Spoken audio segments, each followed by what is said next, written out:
The storm came without warning.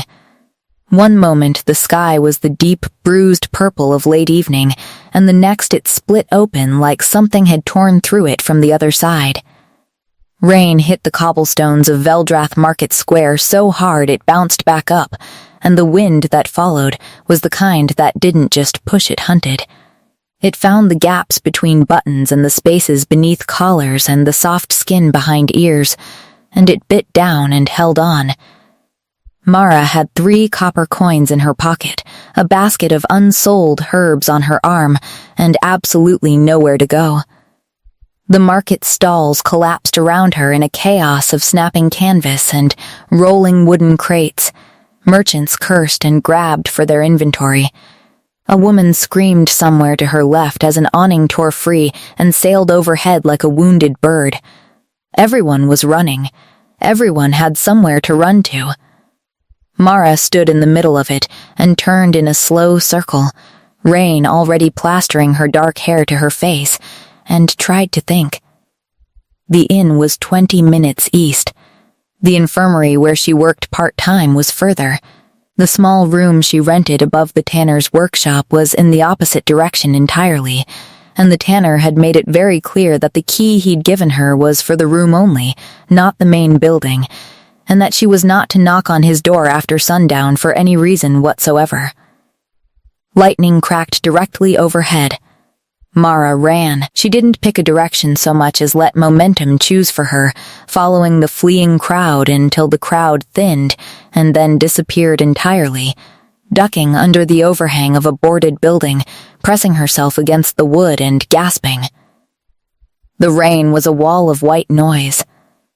She couldn't see more than 10 feet in any direction. Her basket was ruined, the herbs inside already a sodden mess of bruised lavender and dissolved chamomile.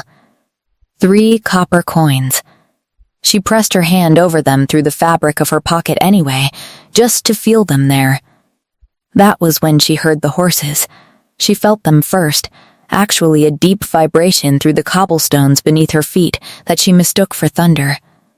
Then the sound caught up, the heavy, rhythmic percussion of hooves, too many to count, moving in formation through the storm as though the storm were nothing, as though rain and lightning and wind were simply weather and not the end of the world. She pressed harder against the boarded wall. Out of the white curtain of rain, they emerged like something from a fever dream. Soldiers, dozens of them, mounted, in armor that was dark with water and darker still with something else, older stains that the rain hadn't washed out. They carried no banners that she could see the wind would have destroyed them, but they didn't need banners. The way they rode said everything. This was a unit that had marched through worse than storms. The horses were enormous, war-bred, and the men on their backs sat like they'd been born in the saddle. Mara made herself small and breathed carefully and prayed to whatever god was listening that none of them looked her way.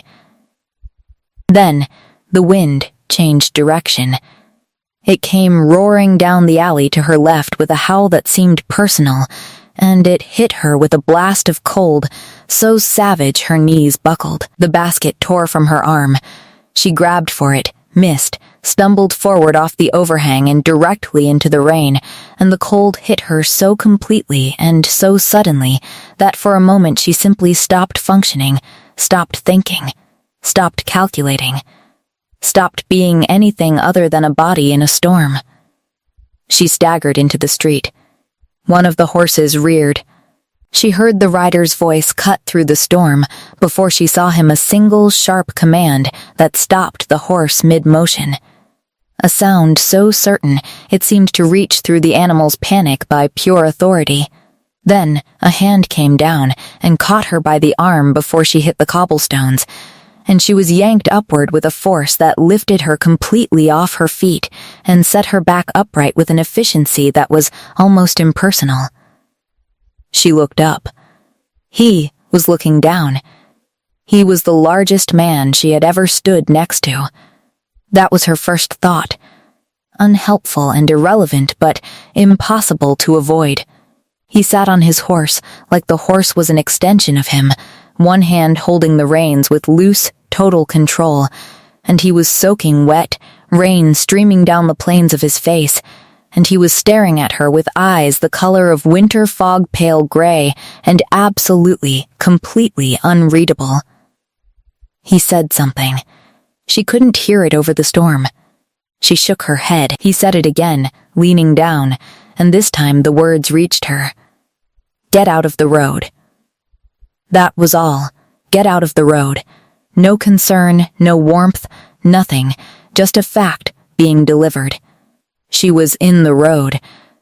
She should not be in the road. These things were true, and he had stated them. Mara opened her mouth to say something back, she wasn't sure what. Possibly something about the fact that she had nowhere to go. Possibly something about the basket now rolling away into the gutter. Possibly just the specific kind of wordless noise that came out of a person who had been freezing and frightened for 20 minutes and then the lightning hit. Not near them. Not dangerously close. But close enough that the crack of it was simultaneous with the white flash. Close enough that her whole body seized with the shock of it, and she lurched sideways on pure animal instinct directly into the side of his horse. The horse didn't move. Trained for worse, clearly, but the cloak did. It was fastened at his throat, a heavy thing, deep charcoal wool, and the movement of her grabbing for the horse's flank had pulled it sideways, and she had grabbed it without thinking, fisting the fabric in both hands, pressing her face against it, and the smell hit her before anything else wood smoke and cold iron, and something underneath that she couldn't name. Something deep and warm and entirely at odds with the storm and the soldier and the unreadable gray eyes. She heard him go completely still. She had, she realized, buried her face in the Alpha King's cloak. She just didn't know that yet. She stayed exactly where she was for 3 full seconds, which was approximately 3 seconds longer than she should have, and then she let go and stepped back, and felt her face go scarlet beneath the rain. Sorry, she said. The word disappeared into the storm immediately. He was still looking at her. Not with anger she'd braced for anger, had a whole apology prepared for anger, but with something else, something that sat behind those pale gray eyes and watched her the way a wolf watches something it hasn't decided about yet. Then he reached down and unclasped the cloak. She stared at him. He held it out. Mara looked at the cloak. Looked at him. The rain chose that moment to intensify, hammering the cobblestones around her feet with renewed conviction, and a cold rivulet ran directly down the back of her neck and resolved the argument her pride was trying to have with her common sense. She took it. It was extraordinarily heavy and warm in a way that seemed impossible given how long he must have been riding through the storm, and when she swung it around her shoulders, the hem dragged on the ground and the collar came up past her ears, and she was enveloped so completely in it that for a moment she forgot she was standing in a flooded market street with a company of soldiers watching her. She looked up. He had already turned his horse. "Wait," she said, and immediately wished she hadn't, because he turned back, and those gray eyes found her again with an attention that felt like a hand pressing against her sternum. She held the cloak tighter. "You'll be cold." He looked at her for a long, considering moment, and something shifted in his expression. Not quite amusement. Not quite anything she had a name for, but something that suggested she had surprised him in a small and possibly unwelcome way. "I've been colder," he said. Then he rode away into the storm, and his soldiers followed, and within 30 seconds the rain had swallowed them entirely, and Mara stood alone in the empty street, wrapped in a stranger's cloak that smelled like wood smoke and something she still couldn't name, and tried to remember how to breathe normally. She kept the cloak. She told herself it was practical. It was the middle of autumn, and she had nothing warmer, and the cloak was extraordinary quality, thick wool with a deep hood that kept the rain off her face completely, and whoever the man was, he clearly hadn't needed it the way she did. She told herself she'd find him eventually and return it. She told herself a lot of things over the following week while she wore it every morning to walk to the infirmary and hung it by her door every evening and tried not to think about the smell of it. The infirmary where Mara worked was small and perpetually understaffed, staffed mostly by herself and the head healer, a woman named Sorcha, who had been practicing medicine for 40 years and had opinions about everything and expressed all of them constantly. Sorcha had taken Mara in 3 years ago when Mara had arrived in Veldrath with nothing but a working knowledge of medicinal herbs and a desperate willingness to learn anything else, and Sorcha had looked at her for approximately 45 seconds and said, "Fine, you can stay," and that had been the extent of the warmth offered, and also somehow all the warmth Mara had ever needed. Sorcha noticed the cloak on the third day. "Where did that come from?" she asked, in the tone she used for things she already knew the answer to. "A man gave it to me," Mara said. Sorcha's eyebrows rose approximately 1 centimeter, which on her face was the equivalent of another person falling off their chair. During the storm, Mara clarified, "I was cold. He gave me his cloak." "What man?" Mara opened her mouth and realized she had no answer. She'd never seen his face clearly rain in darkness, and the sheer overwhelming presence of him had made proper observation difficult. She knew he was tall. She knew he had gray eyes. She knew he commanded soldiers the way most people breathed, without thinking about it, and she knew the smell of his cloak in a way that was embarrassingly detailed and completely useless for identification purposes. "I don't know," she admitted. Sorcha looked at the cloak for a long moment. Then she said, "That's a military cloak. Senior rank. The wool's grayveil weave." Mara blinked at her. "The army returned from the northern campaign 3 days ago," Sorcha continued, her voice going carefully neutral, "the one that's been going for 2 years. The King's campaign." Mara felt something cold that had nothing to do with the weather move through her. The King's campaign. The Mountain War. She'd heard about it the way everyone in Veldrath had heard about it, in fragments, in rumors, in the faces of the soldiers who'd come back in 1s and 2s over the past month. Too quiet, and too still in the way that men became when they'd seen things that rewrote them permanently. The king came back with them. Sorcha said. Mara said nothing. He rode at the head of the column. Sorcha said. Through the market district. During the storm. The market district, Mara said. Her voice came out very even, which she was proud of. Sorcha looked at her with the expression of someone who had all the information and was choosing how much to dispense at once. The king, she said, is tall. Gray eyes. Rides like he was born on horseback.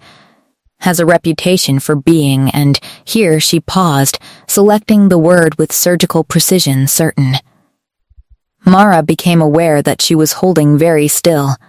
You grabbed the Alpha King's cloak, Sorcha said, and buried your face in it. I didn't know, Mara started. And he gave it to you, Sorcha finished.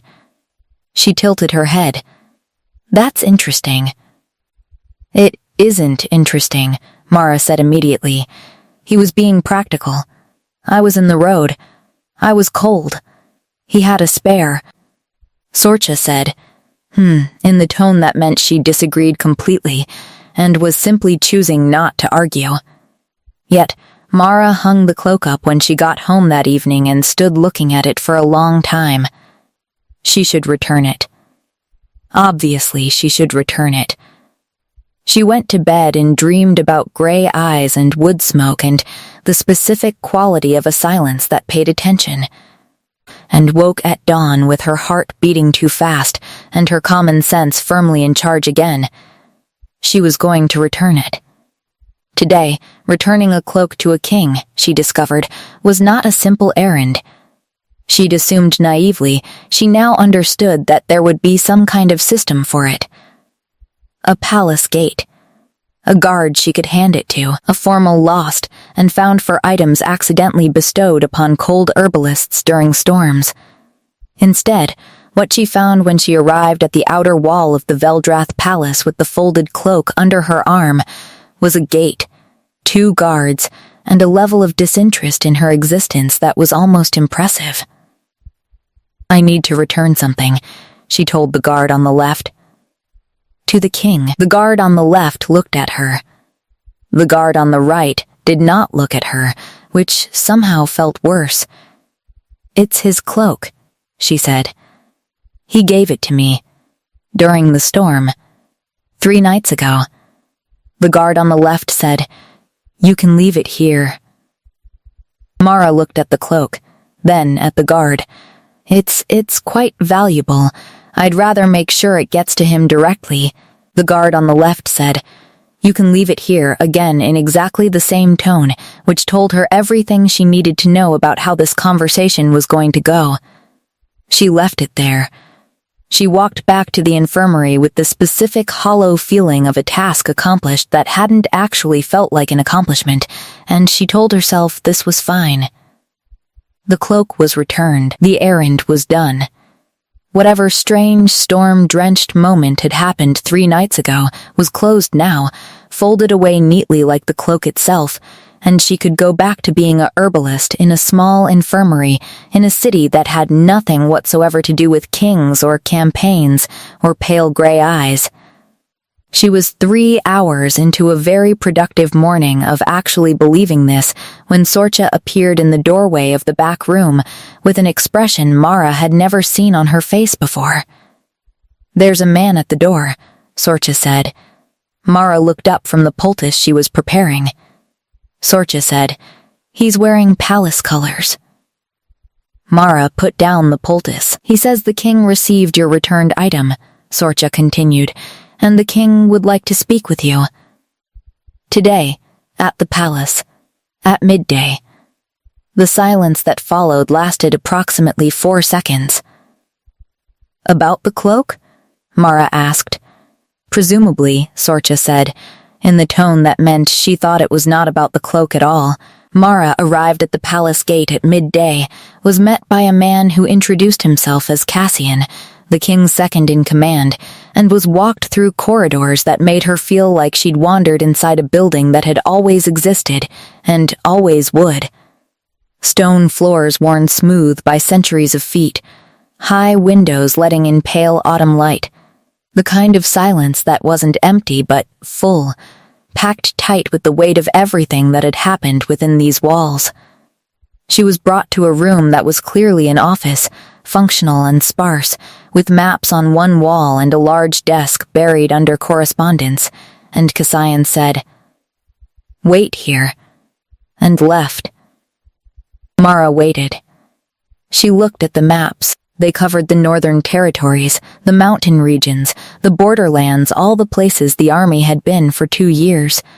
There were marks on them in dark ink, troop movements she couldn't fully interpret, and here and there a line drawn so hard the pen had almost torn through the paper.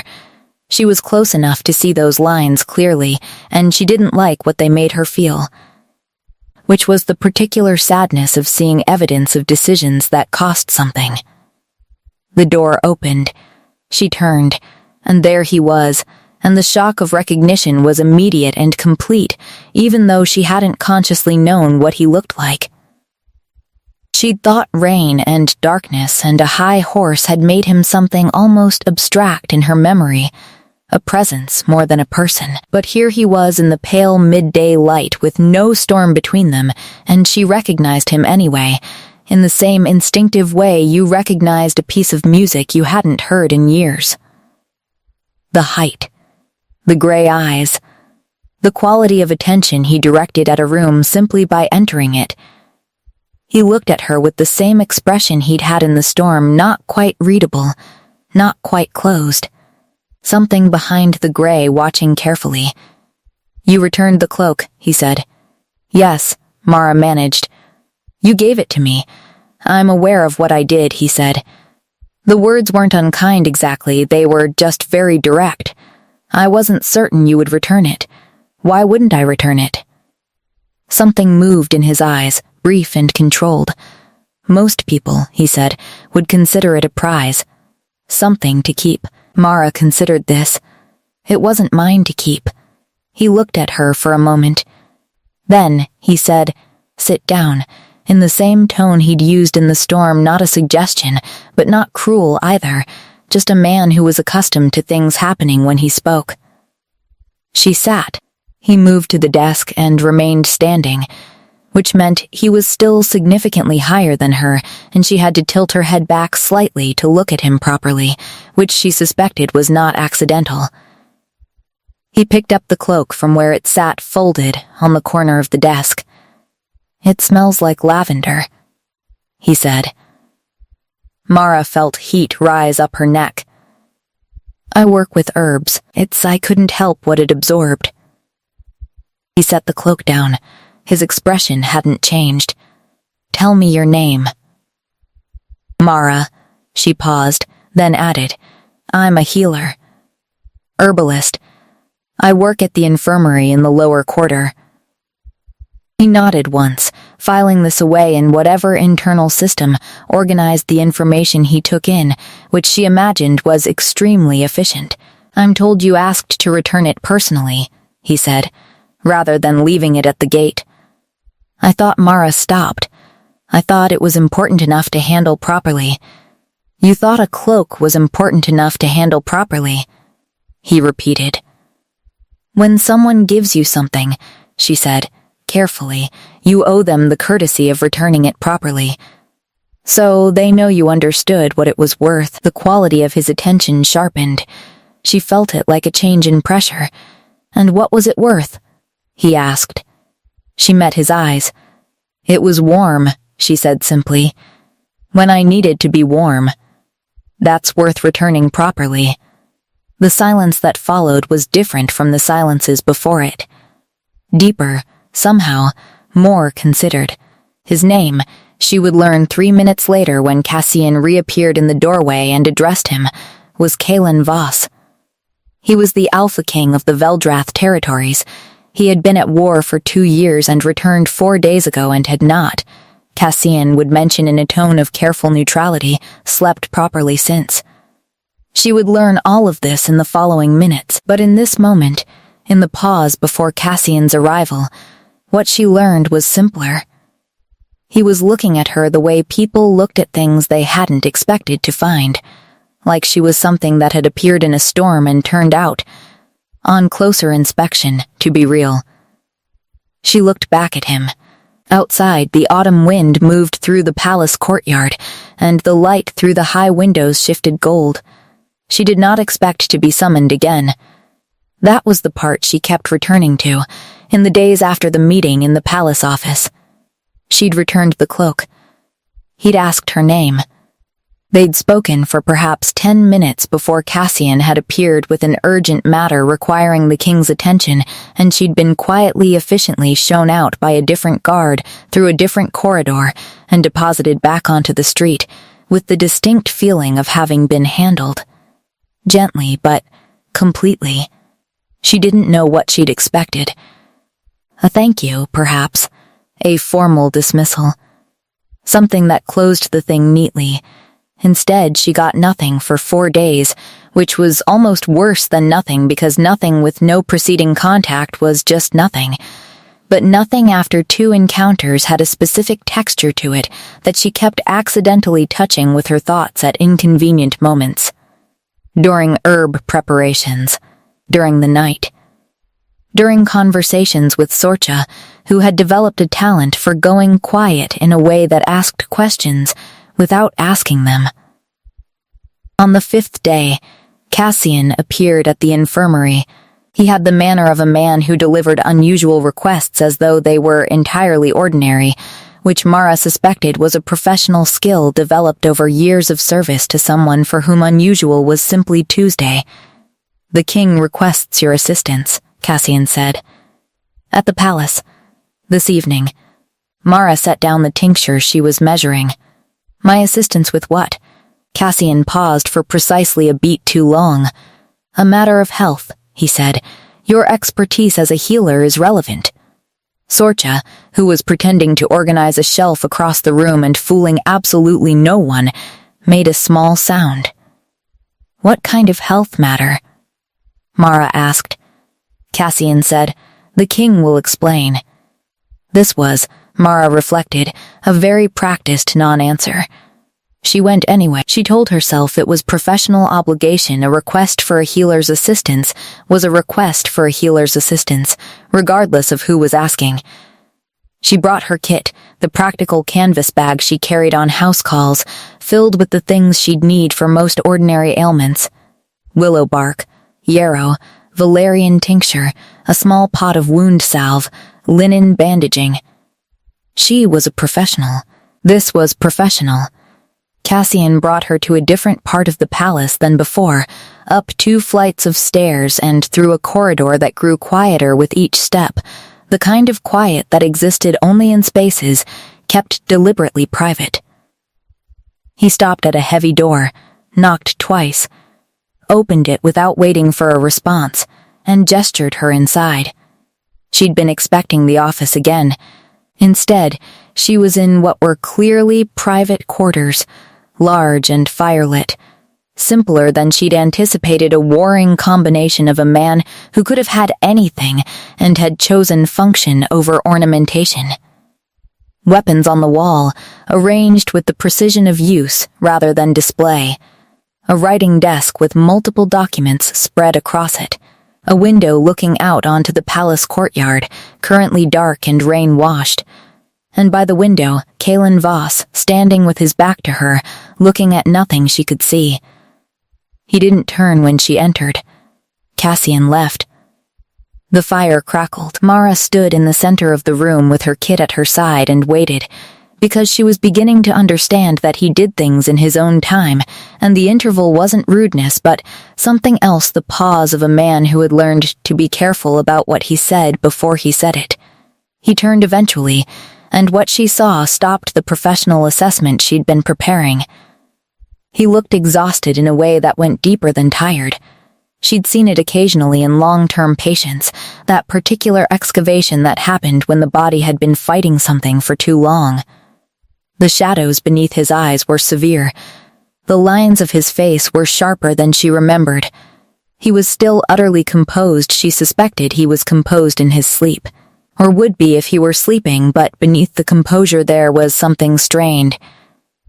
He looked at her with the gray eyes that she'd been trying not to think about, and said, without preamble, I don't sleep.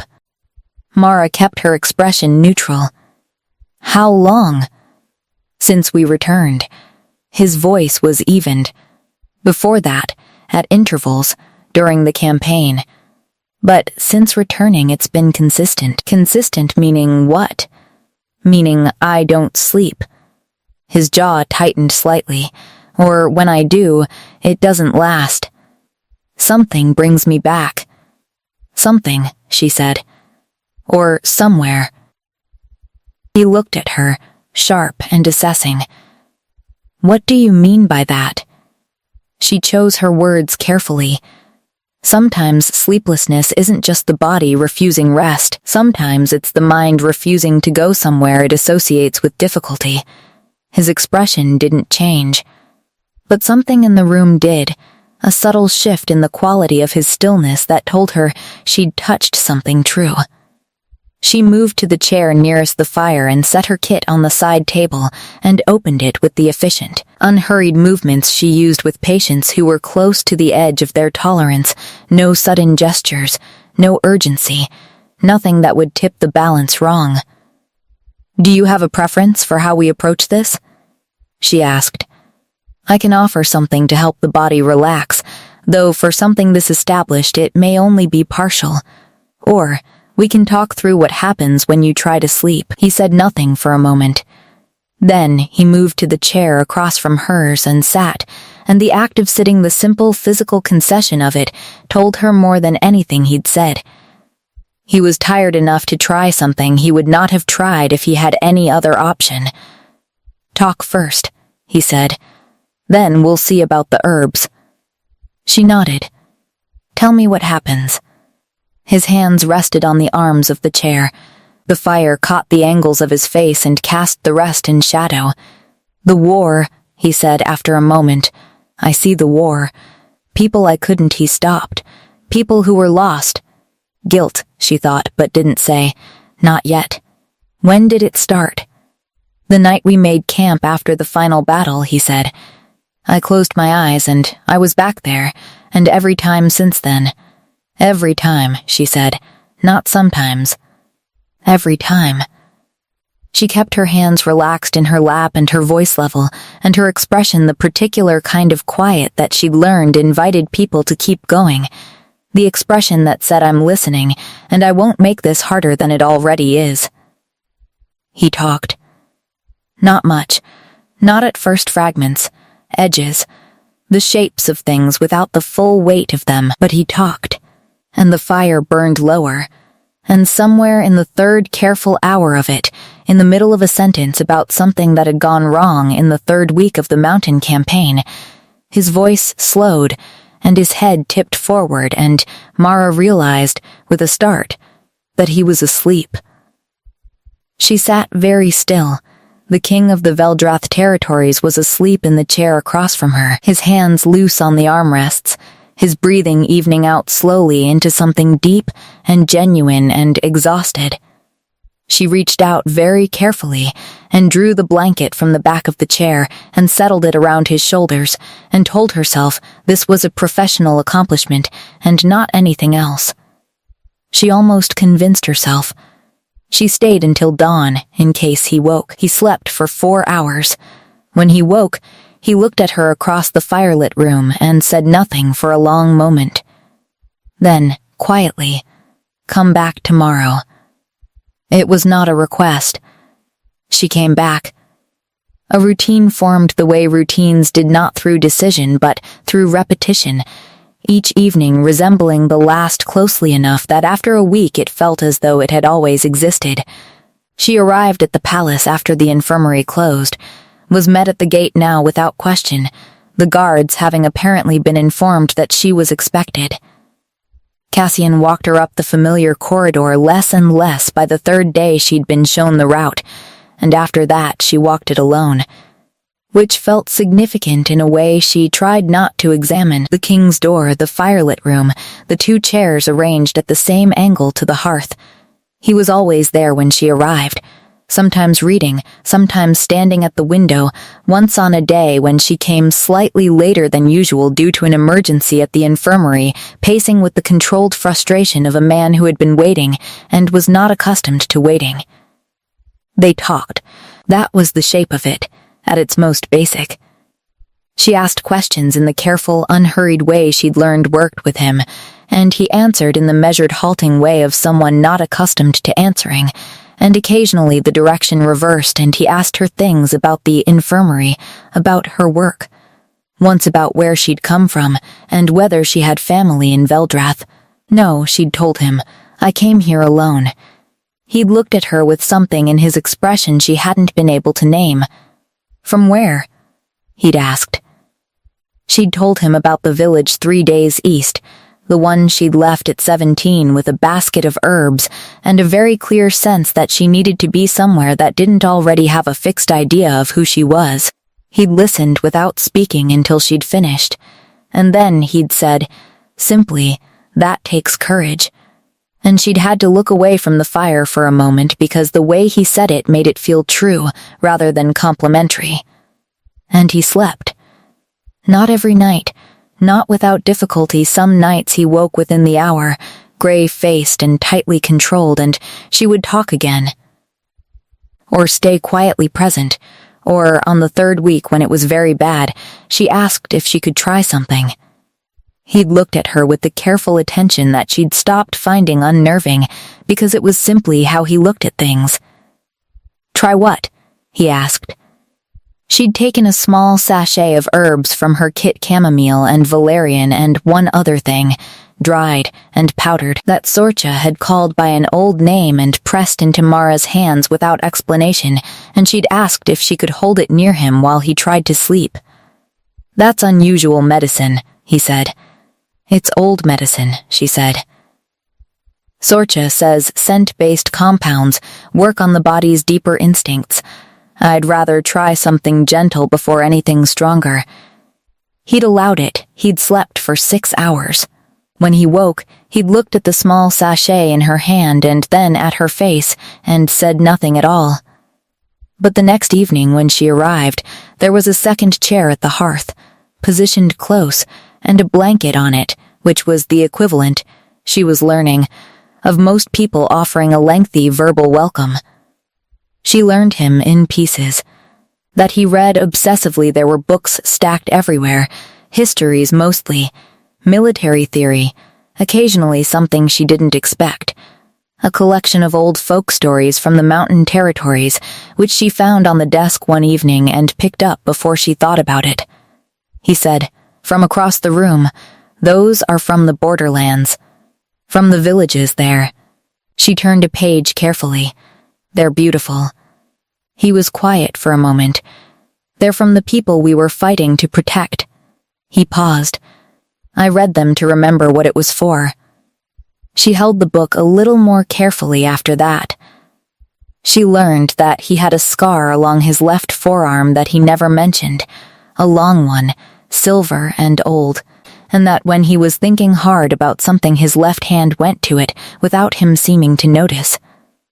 She learned that he had something approaching a sense of humor in the very dry, oblique way of a man who had not exercised it in a long time and was surprised to find it still operational. She learned that he was easier after the first hour of the evening, when whatever the day had required of him had been set down, and he was just himself in a room with a fire. She learned that herself was different from the king who commanded rooms by entering them. Quieter, more careful. Younger, somehow, or not younger but less armored. She tried not to learn these things. She was not entirely successful. On a night in the 3rd week, he said, "Why do you think it works?" She looked up from the small task she'd given her hands reordering her kit, which didn't need reordering but gave her something to do with the part of her that needed doing. "Why does what work?" she asked, though she knew. "This," he said, "the sleeping." He turned his head toward her from his position in the chair. "I have tried remedies from 3 different healers. My own methods. I have made myself stay awake for days in the hope that exhaustion would override whatever is happening." He paused. "Nothing worked. You sit in a room with me, and it works." She chose her words with the care she was learning to apply to most things involving him. "I think sometimes when something terrible has happened, the mind keeps a kind of watch. It doesn't feel safe enough to go under completely." She kept her eyes on her kit. "And sometimes another presence helps. Tells the watching part of the mind that something is standing guard." He said nothing. She glanced up and found him looking at her with an expression she hadn't seen on him before and couldn't immediately place. "You do this for all your patients?" he asked. "Sit with them in the dark?" "Some of them," she said. "The ones who need it." He was quiet for a moment. "Then, you're very calm." "I try to be." "Is it natural or practice?" She thought about it honestly. "Both, I think. I wasn't always." "What changed?" She considered the question. "I decided," she said finally, "that the most useful thing I could offer was steadiness. That I could be the thing that didn't move when everything else was moving."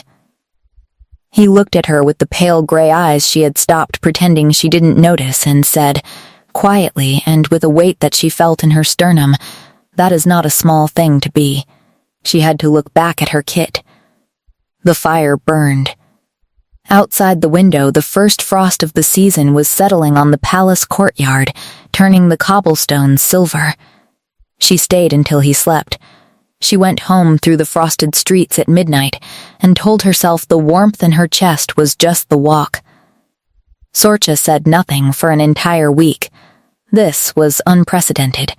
Sorcha had opinions about weather and patient compliance and the correct way to dry herbs and the political situation in the Eastern Territories and the precise ratio of honey to willow bark in a fever remedy, and she expressed all of these opinions freely and without invitation. Her silence on the subject of Mara's nightly absences was therefore not the absence of opinion, but a very deliberate withholding of it, which was somehow louder than anything she could have said. On the 8th day, Mara cracked first. "I know what you're thinking," she said. Sorcha looked up from the mortar she was working. "Do you? I'm his healer. It's a professional arrangement." Sorcha resumed grinding. "Of course, it's helping him. He's sleeping better. That's the objective. It is entirely."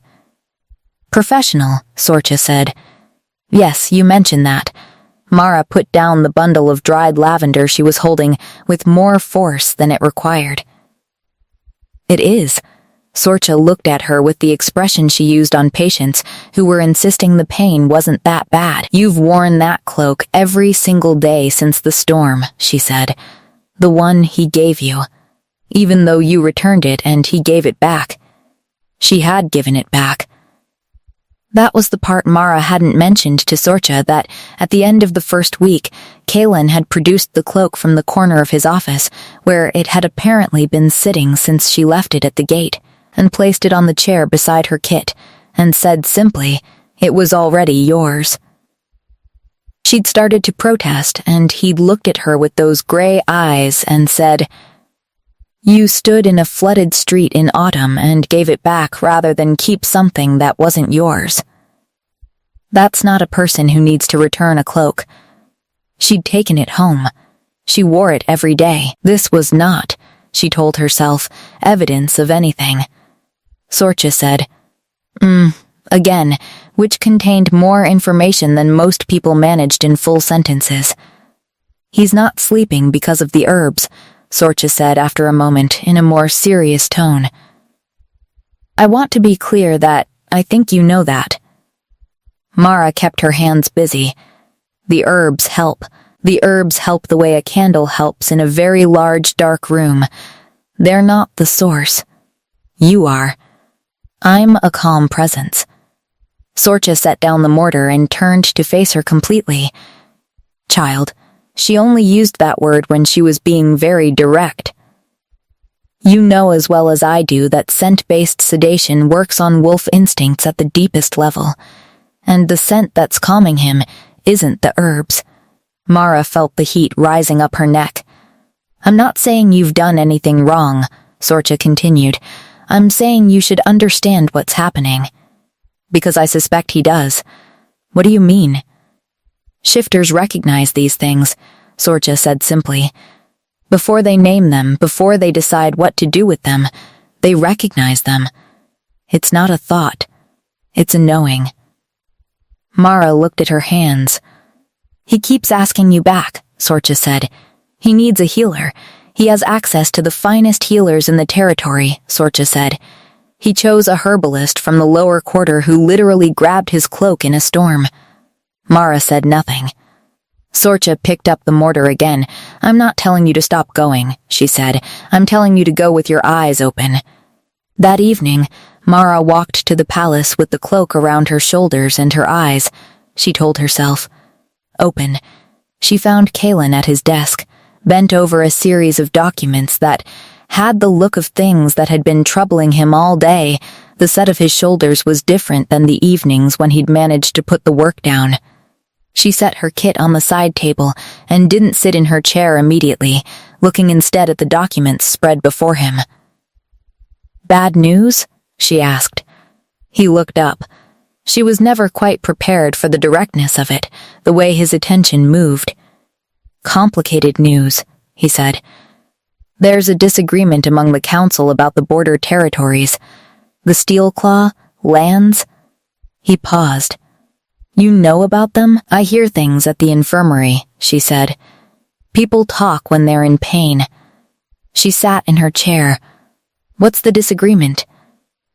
He was quiet for a moment, and she thought he might deflect. He sometimes did, when things came close to the part of the war that lived behind his eyes. Then he said, "Some want to resettle the lands. Others want to leave them empty. As a buffer." "What do you want?" The question landed in the space between them, and he looked at her as though the question itself was unusual. Not the content, the fact that she'd asked what he wanted. Specifically, "I want to rebuild them," he said after a moment. "I want to put people back in them who chose to be there. Not because I'm ordering settlement, but because," he stopped. "Because the land didn't do anything wrong. The people who lived there didn't do anything wrong. It should be a place people can come back to."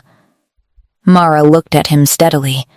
"Then, that's what you should argue for." He looked at her with an expression she was starting to recognize as the one that appeared when she'd said something that landed differently than he expected. "You say that as though it's simple." "No," she said. "I say it as though you know what's right, and the difficulty is making other people see it. Those are different problems." The corner of his mouth moved, almost imperceptibly. "You're unexpectedly direct for a healer. You're unexpectedly uncertain for a king." The silence stretched, and then he did something she hadn't seen him do before. He laughed, not much, just a brief exhale that carried genuine amusement, but it changed his whole face, cracked something open in it that she felt in her chest like a physical impact. He caught her expression, and the laugh faded into something softer, more aware. They looked at each other across the hearth. The fire settled. Outside, wind moved through the courtyard, and somewhere deep in the palace a clock struck the hour, and neither of them moved for a moment that was perfectly still and perfectly held and absolutely full of something she couldn't name without naming too much. Then he looked away, back at the documents, and picked up his pen. She looked at her hands. "You should sleep soon," she said, her voice coming out steadier than she felt. "You have a council meeting tomorrow." He said, without looking up, "Stay a while longer." It was very quiet, barely more than the words themselves. But she heard what was underneath them, not a command this time, not even a request, something more unguarded than either.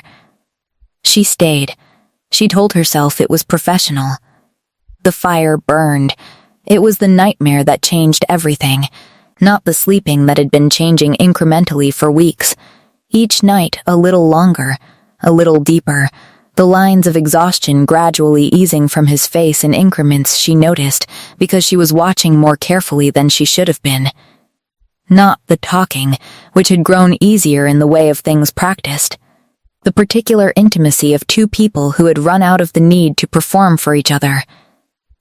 It was the nightmare on the night of the first heavy snowfall, when the palace was muffled in white silence, and the fire in his room burned especially warm, and she had been sitting in her chair for 2 hours after he slept, telling herself she would leave in a moment.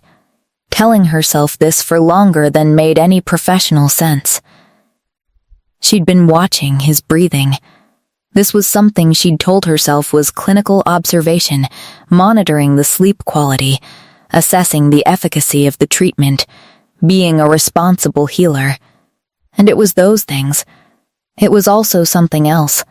This specific watching, the particular quality of attention she gave to the way his breathing deepened and his hands went slack, and the permanent tension in his shoulders eased fractions at a time, like a building settling after an earthquake. She was watching when it changed. It was subtle at first, just a difference in the rhythm, a slight catch on the inhale. Then, his hands tightened against the blanket, his head moved sharply to one side. Mara sat forward, his breathing went ragged.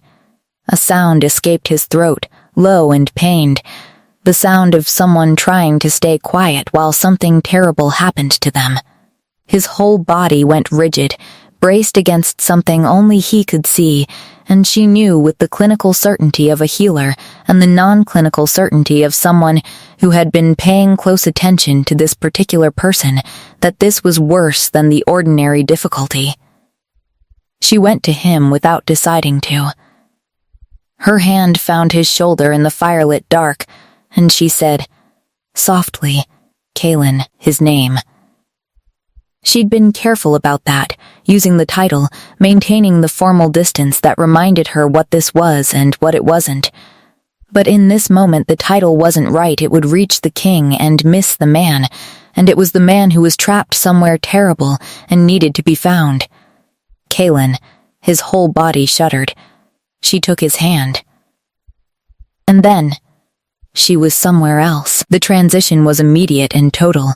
The way sleep came sometimes one moment the warm firelit room, and the next this place. Cold and utterly still. Wrong in the precise specific way of places that existed only because something had made them. Gray sky like a ceiling pressed too low. Trees with too many branches, skeletal and reaching. Surrounding a clearing where the ground felt soft underfoot in a way that had nothing to do with soil. She knew she was in his dream. She knew it the way she knew things in this state, not as a thought but as a fact already present, waiting to be acknowledged. He was there, in the center of the clearing. Standing, not kneeling, but something in his posture had the quality of kneeling the deep, locked down stillness of a man who had stopped fighting and was simply enduring. Surrounding him on all sides, at the edge of the clearing where the fog thickened, were shapes. People shaped, vague, standing in the particular way of crowds that are waiting patient and terrible and entirely certain. She walked toward him. Each step was heavier than the last, the ground pulling at her feet in the specific way of nightmares, but she kept moving. Because she had been brought here, or she had followed him here, she wasn't sure of the distinction and she was not going to stand at the edge of it. Kalen. He turned, and the look on his face broke her. He hadn't expected her. That was the thing. There was something almost worse about it than the nightmare itself, the fact that she could see, in his expression, that he had become accustomed to this place, to standing in it alone, had settled into a routine of endurance that had no expectation of rescue. "What are you doing here?" he said. His voice was different here, lower, stripped of the particular armor it carried in the waking world. "I followed you," she said simply. "You can't be here." His voice was urgent. "Mara, this place, what is it?" She looked at the figures at the edge of the clearing. They hadn't moved, just watched. "Who are they?" He was quiet for a moment. Then, flatly, the dead. She looked at them, at the patient, terrible stillness of them. "They're waiting," she said. "They always wait. What for?" His jaw tightened. "For me to say the right thing. To find the words that are sufficient. For what I couldn't prevent." She turned back to him. "And have you? Found them?" "No," he said. The word came out flat and certain, the certainty of a verdict long ago delivered. Mara looked at him carefully. "This isn't about sufficient words," she said. He looked at her. "You know that," she said. "Some part of you already knows there are no sufficient words for this, because this isn't actually about finding them. This is about..." She stopped. She was looking at his hands, the way they were clenched at his sides, and she was thinking about what Sorcha had said. "You can't save someone who doesn't want to be saved. He believes he deserves to stand here," she realized. That's the curse. Not a witch's magic, his own certainty. She moved to him and took both his hands in hers. He looked down at their joined hands, and then up at her face with an expression that was beyond complicated, layered in a way that would have taken her a long time to read if she hadn't spent weeks learning the language of his expressions. "You didn't kill them," she said. "They died in a war you were trying to end. I gave the orders. You gave orders to protect thousands of others," she said steadily. "The ones who are alive. The villages that still have people in them because you marched when it was necessary." He shook his head, a sharp rejecting motion, and she held his hands tighter. "You are not required to carry this forever," she said. "You are allowed to set it down. Not forget it. Not pretend it didn't happen. But set it down and still be standing." He was looking at her with that raw, stripped expression, the one she'd seen sometimes in the chair by the fire at 3 a.m, and she felt through their joined hands the trembling in his that he was holding very carefully still. "Grief is not debt," she said quietly. "You cannot pay it off by suffering." The fog pressed in from all sides. The figures at the edge of the clearing moved, just slightly, a collective shift, and she felt rather than heard the low sound that moved through them, not accusation, but something else, something sadder and more human. She squeezed his hands. "Let them go," she said. "They don't need your suffering. They needed to be remembered, so remember them. But let them go." For a long moment the clearing was absolutely still. Then Kalen's hands gripped hers, hard and certain, and he exhaled a single deep shaking breath, and the fog began to thin. She woke in the chair beside his bed with her hand wrapped around his, and her heart beating very fast, and the fire burned nearly to embers. He was awake. He was looking at her. Neither of them said anything. After a long moment he turned her hand over in his, tracing a line across her palm with his thumb not exploring, just touching, the gesture of someone who needed to confirm that something was real. "You were there," he said. "Yes, how?" She shook her head. "I don't know." He looked at their joined hands. "Are you all right?" She nodded. He looked at her face for a long moment, the gray eyes holding something she finally let herself name, not just gratitude, not just relief, something deeper and older and more permanent than either. Something that had been there for weeks and was simply visible now. He lifted her hand and pressed his mouth to her knuckles, once, a gesture that was formal and utterly devastating at once. "Stay," he said. It was barely a sound. She stayed. Morning came soft and pale through the high windows, the particular thin gold of early winter light, and Mara woke to the sound of the fire being stoked. She was in the chair. Her neck ached and her legs were tucked beneath her in a position that would make itself known later, and the blanket that she had not placed over herself was settled around her shoulders with a care that made her close her eyes again for a moment before opening them. Kalen was crouched by the hearth, adding wood, his back to her, and he'd already dressed simple clothes, no armor, just dark wool and practicality, and in the early light, in the quiet.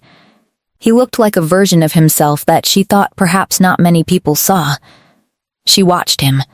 He knew she was awake. She could tell by the slight adjustment in his posture, the way a person's body acknowledged an audience without turning to face it. He finished with the fire and stood, and then he turned, and their eyes met across the small, warm distance of the room. "Good morning," he said. "Good morning." He moved to the desk and poured water from the carafe there into a cup and brought it to her, and she took it with hands that were still slightly cold and watched him pull the chair across from hers closer to the fire and sit in it with the unhurried ease of someone who had nowhere else to be just yet. "How is your neck?" he asked. She tilted it experimentally. "Fine." She paused. "Mostly fine." The corner of his mouth moved. "There are better places to sleep than that chair." She looked at her cup. "I know." He said nothing to that, just looked at the fire for a moment. "The nightmare didn't come back," she said, carefully. "No."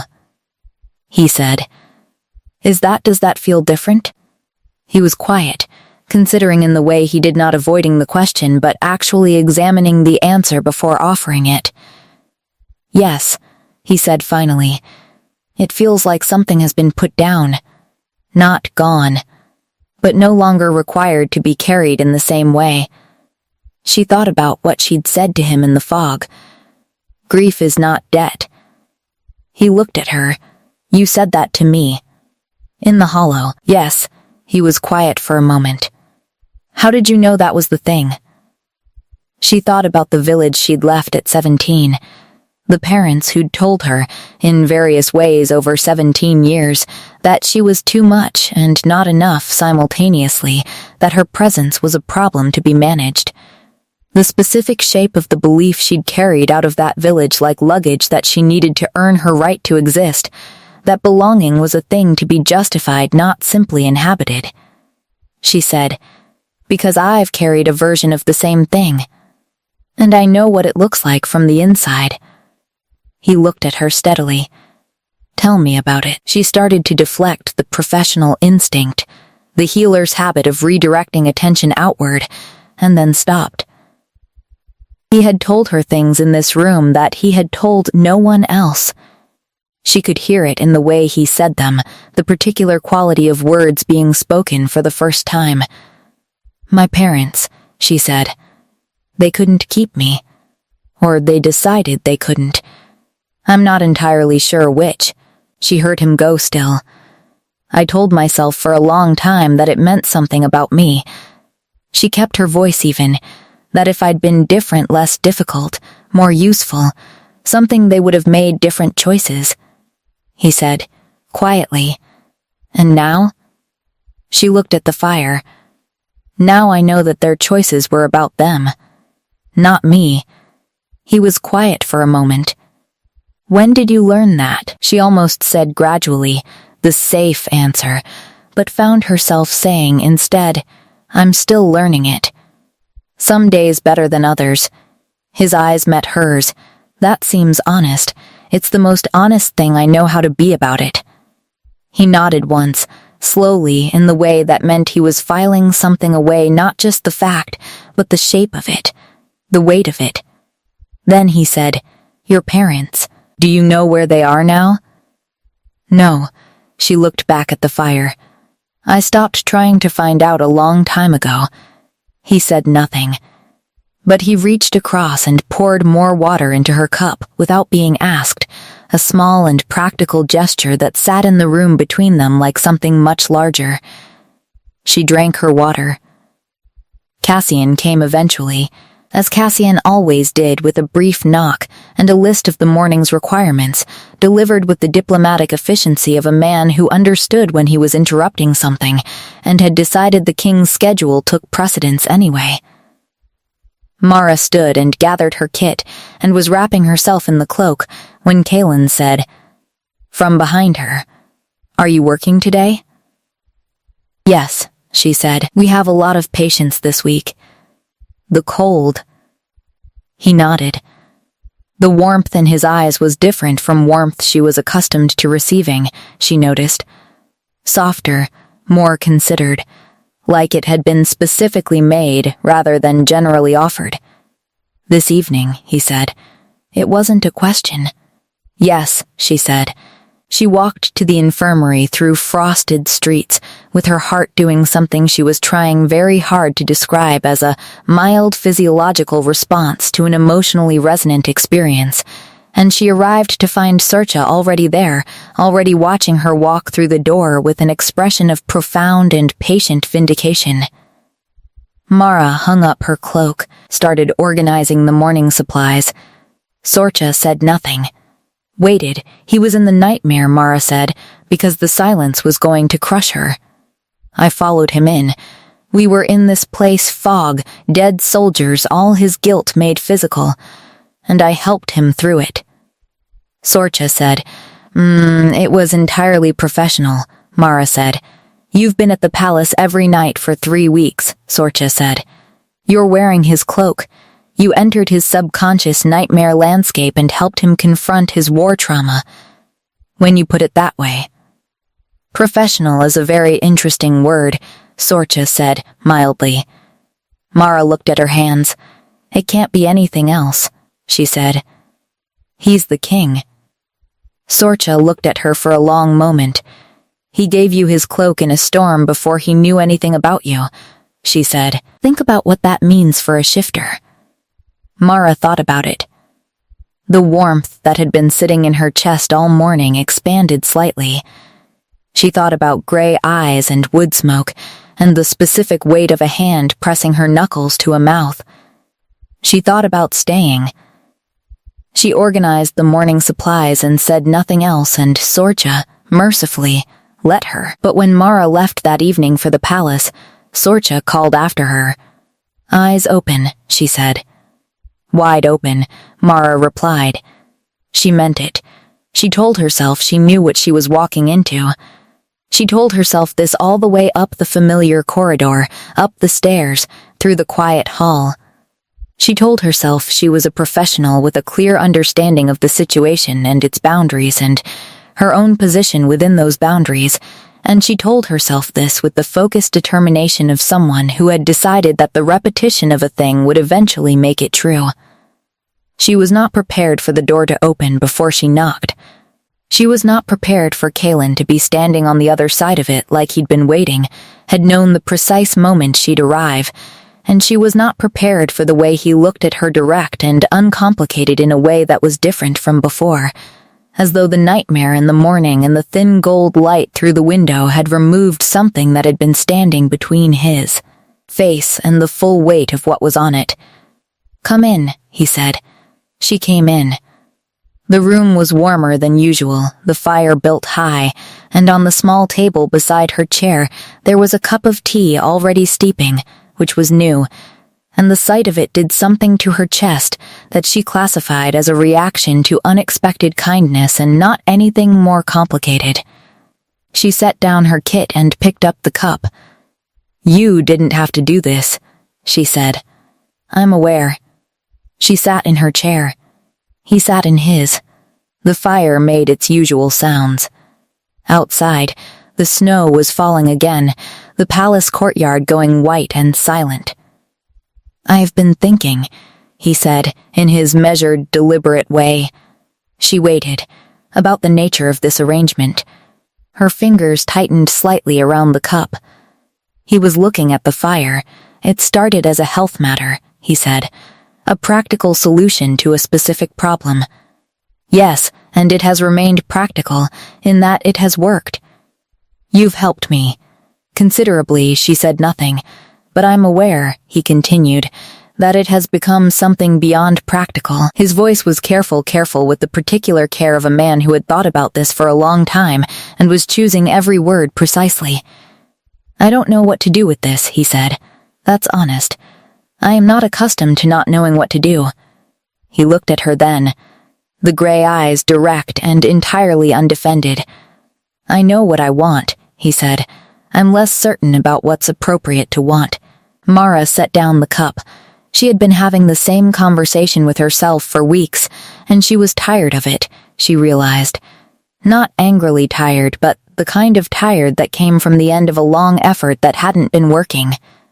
"Tell me what you want," she said. He looked at her. "Not what's appropriate," she said. "What you want." A muscle moved in his jaw. "You," he said. Quite simply, "You," she breathed. "I know that's. Can I tell you something?" She interrupted. He stopped. She said, "I came to this city 6 years ago with nothing. I have built something here, a skill, a place, a person I can stand to be." She looked at her hands in her lap. "For most of that time I have been very careful. About what I hope for, about what I allow myself to reach toward." He was very still, because reaching for things that seemed too large and having them not come through, she started again. "I learned early that the safest thing was not to want too much." She looked up at him. "And I have spent 3 weeks telling myself that this is professional and contained and entirely defined by its boundaries," and she shook her head slightly. "I don't believe that anymore." His eyes held hers. "I am frightened," she said honestly. "That doesn't mean I'm wrong about what I feel. I just wanted you to know both things." He crossed the space between them in 2 strides she hadn't seen him move and knelt before her chair, the gesture of it startling and oddly formal, like a man making something official. His hands found hers. "I'm frightened too," he said quietly. He looked at their joined hands. "I have been afraid of many things in my life, and managed all of them through will and strategy." He looked up at her. This is not a thing that yields to strategy. No, she agreed. He said, "You followed me into the worst place I have ever been, and you were not afraid of it.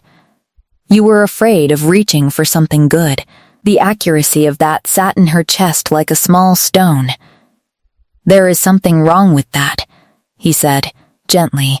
"You should be allowed to reach." Mara felt the pressure behind her eyes that she was absolutely not going to give in to, because she was a professional and she was in the king's quarters and she had her dignity, and then his thumb moved across her knuckles in the same gesture as the night before, soft and certain, and she stopped negotiating with herself.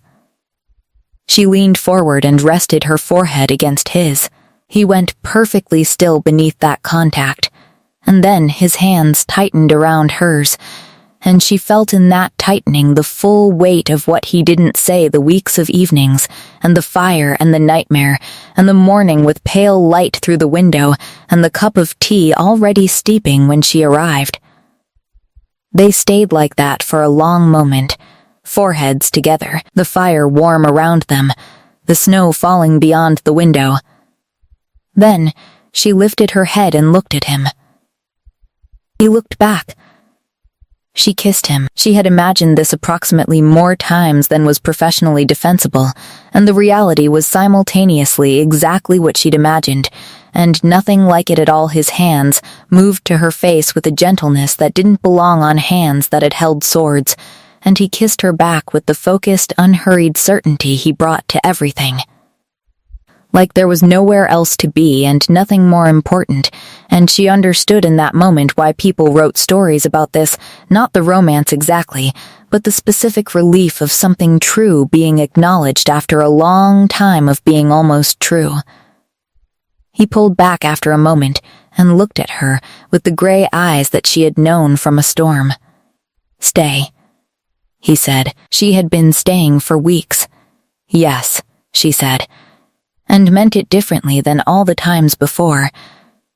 The council found out the way councils always found out, not through any single revelation but through the accumulated weight of small observations made by attentive people. A healer arriving at the palace every evening for 6 weeks. A guard who mentioned to another guard, who mentioned to an aide that the king's chambers had stopped requiring the midnight wellness checks that had apparently been standard protocol for the past year. A change in the king himself present, where before he had been distant, his attention in meetings sharp, rather than the controlled blankness she'd heard described by several people as the expression he wore when he was running on nothing but discipline and determination. Corbin, the king's head advisor, managed to corner her on a Tuesday morning while she was waiting in the outer corridor for a scheduled discussion with Cassian about the ongoing sleep treatment they'd been keeping formal documentation. Her idea, a record of progress that could inform future cases. Corbin was a compact, precise man with the manner of someone who had spent years managing large, complicated situations and had developed very efficient methods for identifying the variables.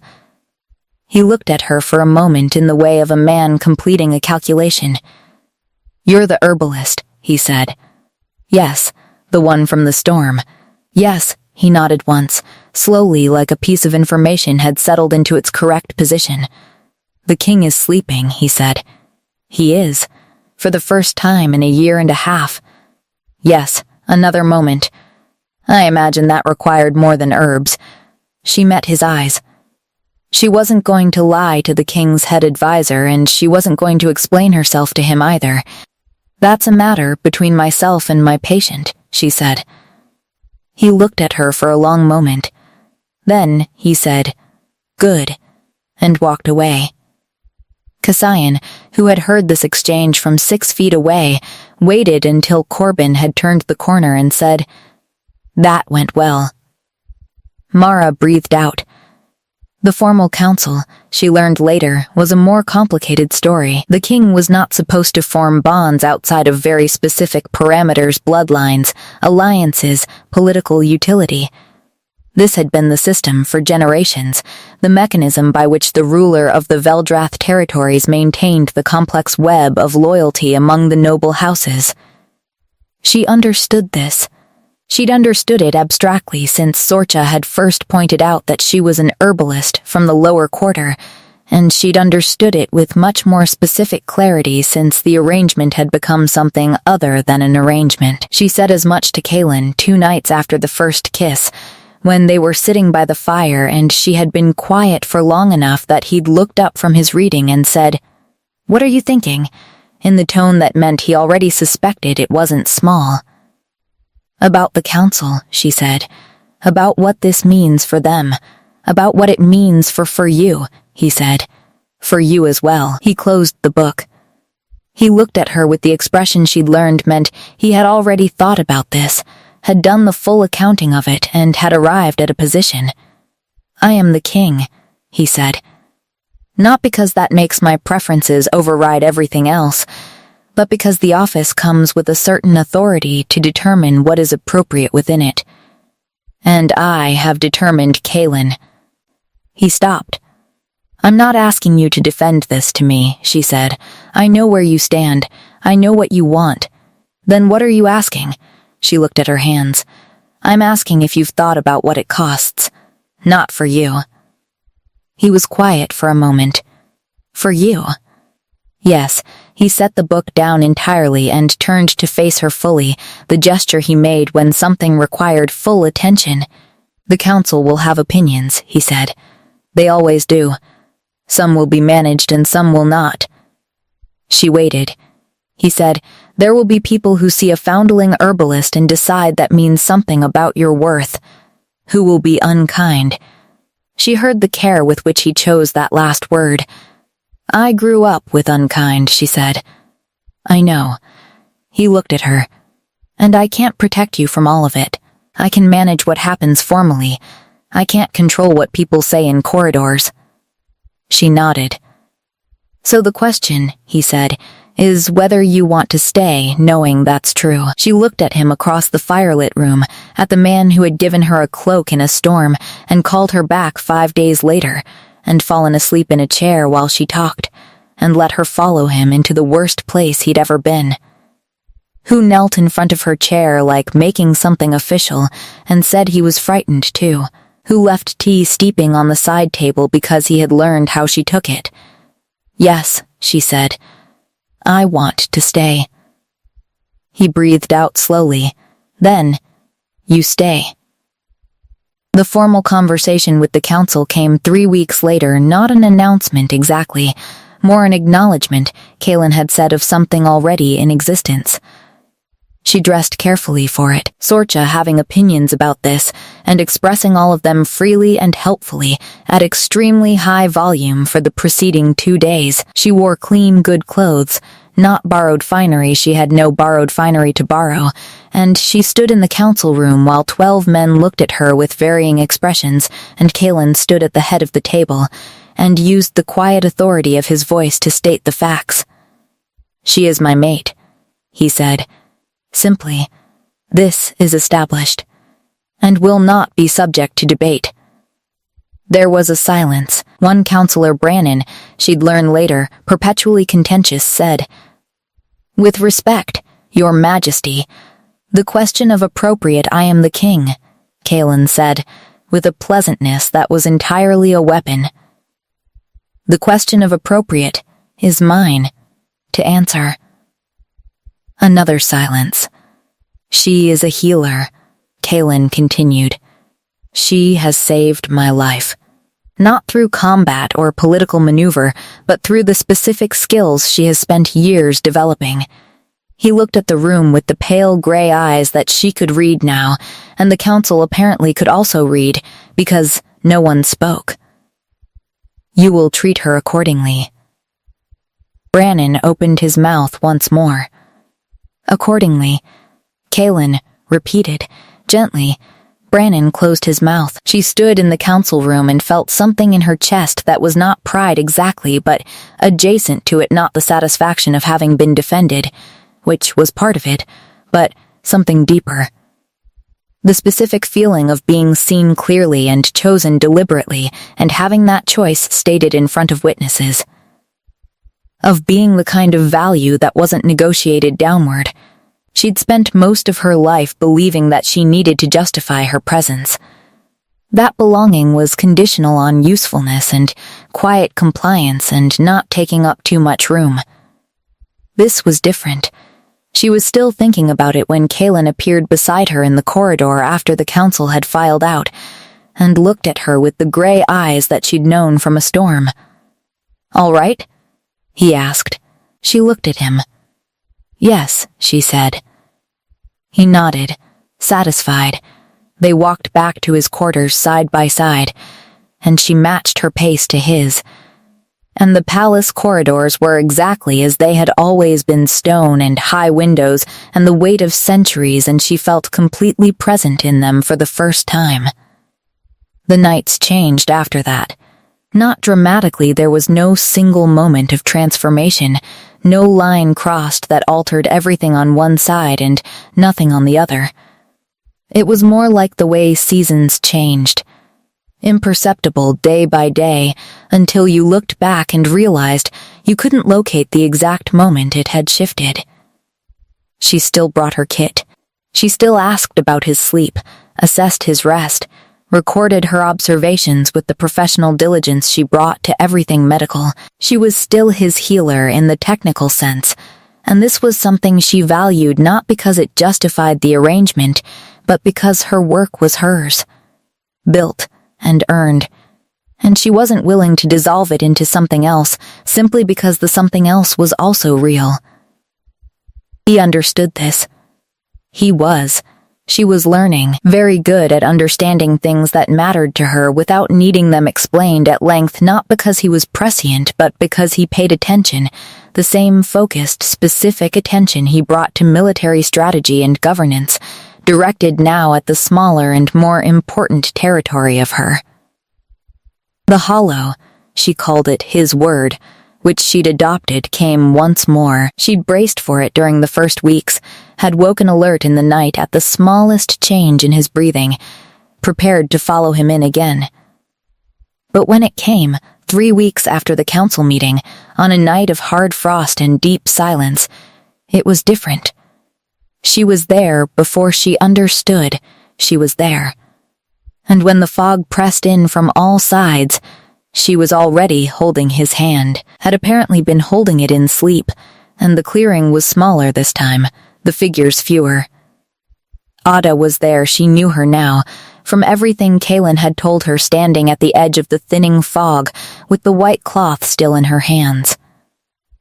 But the expression on the ghost's face had changed. The accusation was gone from it. What remained was something sadder and simpler and more human. "I'm sorry," Kaylin said. His voice was steady. Not the broken offering of the first time, but something considered the apology of a man who had done the work of understanding what he was sorry for and what he was not. Ada's ghost looked at him for a long moment. Her hands released the cloth. It drifted downward and was gone before it hit the ground. "I remember you," Kaylin said.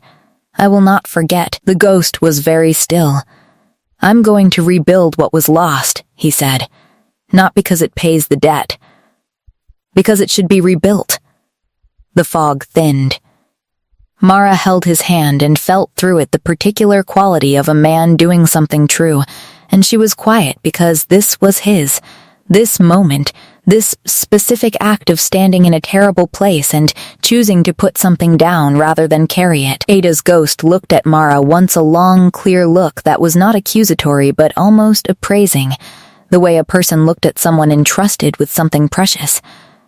Then she was gone. The hollow dissolved entirely. They woke together in the warm dark, her hand in his. The fire burned to soft embers. He was quiet for a long moment, looking at the ceiling, and she let him be quiet. Because silence after something true required time. Then he turned his head and looked at her. She looked back. It was over, she thought. Not the grief, not the memory, not the weight of what had happened, but the curse of it, the compulsive return to the same wound night after night. The hollow had required his guilt to sustain itself, and he'd learned, slowly and with enormous effort, to grieve without consuming himself in the grieving. "You were there again," he said. "Yes." He brought their joined hands up and looked at them in the dark. "I don't know how you do that." "I follow you," she said simply. "It isn't simple." "No," she agreed. "But you're worth following." He was quiet for a moment. Then he turned toward her, and she turned toward him, and the gap between them closed in the way of things that have decided not with urgency, but with the deep, inevitable ease of water finding its level. She lay against his chest, and felt his arms settle around her, and his breathing slow into the genuine, deep rest that she'd been working toward for weeks. And she listened to his heartbeat beneath her ear and thought about the storm. She thought about standing in a flooded market street with 3 copper coins and a ruined basket of herbs and nowhere to go, and a company of soldiers emerging from a wall of rain, and a hand that caught her before she hit the cobblestones and set her upright with impersonal efficiency. She thought about fistfuls of wool and wood smoke and pale gray eyes looking down at her in the lightning-fractured dark. She thought about the gap between what she'd been braced for and what had happened instead, the specific distance between the life she'd arranged to keep small and safe and the life that had appeared when she'd grabbed the wrong person's cloak in a storm. Kaylin's breathing deepened. She stayed awake a while longer, simply to confirm it to register in some careful, deliberate part of herself that this was real. This particular warmth and weight and belonging, the fire in the hearth and the snow outside the window, and his heartbeat steady beneath her ear. This was real. The last of the cold left her bones sometime around midnight. She slept. In the morning she woke to pale winter light, and Kaylin already awake and looking at her with the gray eyes she'd known from a storm, and on his face was the expression she'd seen building for weeks, not complicated, not layered, not carefully managed, just open, just present, just his. "Good morning," she said. "Good morning," he said. He had, she noticed, been watching her sleep. She would have found that unsettling from anyone else. From him it was what it was: attention, the specific kind he gave to things he valued, no armor around it now. She sat up and he handed her the cup of tea that was already steeping on the side table, warm and exactly right, the way he'd learned without being told. She took it with both hands and felt the warmth move through her and thought, simply, This is what it is to be chosen. This is what it is to stay. The winter light came through the high windows of the palace and lay gold across the stone floor, and beyond the window the courtyard was covered in clean white snow, and the city of Veldrath was waking, and somewhere in the lower quarter the infirmary was opening for the day, and Sorcha was grinding herbs and having opinions about everything. And here, in a room that smelled like wood smoke and old books and lavender absorbed into wool, Mara drank her tea and listened to the palace come alive around them and felt, for the first time in as long as she could remember, entirely unafraid of how much space she was taking up.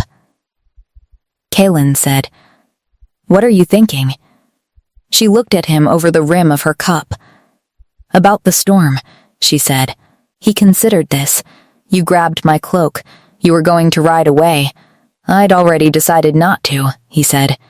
"After I set you back on your feet." She looked at him. "You were going to stay?" "Something about you," he said simply. She thought about that. "Something about you," she repeated. "You didn't even know me." "No," he said. "But I knew enough." The fire crackled. She finished her tea. She stayed. 3 months later, Veldrath had an early thaw. It came overnight, the kind of swift seasonal shift that felt deliberate, as though winter had simply decided it was finished and stepped aside. Mara noticed it when she walked to the infirmary that morning, the particular softness in the air, the sound of meltwater finding its way through the city's old stone channels. And she stood in the street for a moment before going inside and turned her face up to the pale, uncertain warmth of early sun and breathed. The city was the same city it had always been. The cobblestones under her feet, the market square where stalls were beginning to reopen after the winter quiet, the smell of bread from the bakery 2 streets over, the lower quarter with its practical, unhurried pace, the infirmary, small and perpetually understaffed, the door she'd walked through 1,000 times. She was the same person she had always been.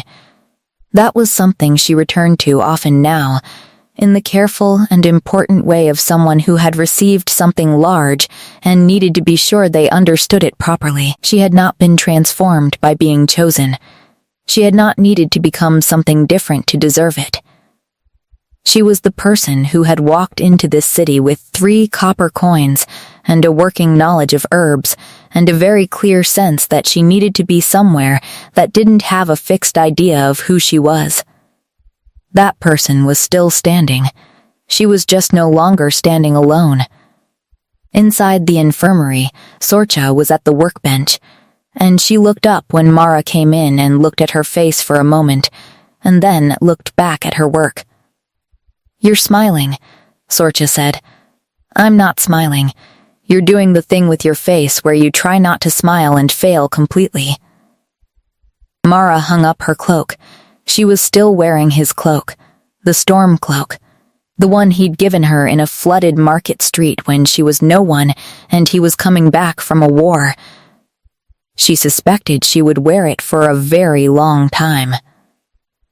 Sorcha said, "Without looking up, the council approved the border territory resettlement plan yesterday." Mara went still. "He argued for it himself," Sorcha continued.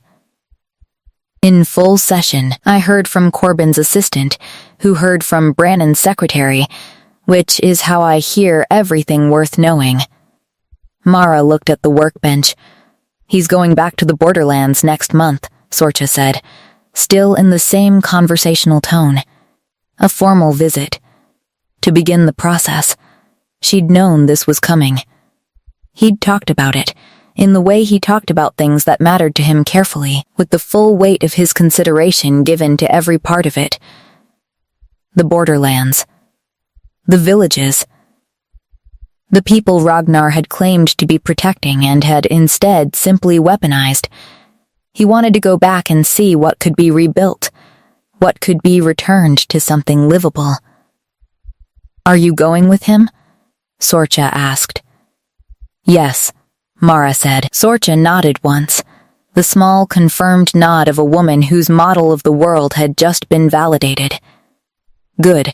Mara moved to the preparation bench and began organizing the morning's work, the ordinary, important, daily work of a healer in a city where people caught colds and sprained ankles and needed someone to sit with them in the hard parts and be steady when everything else moved.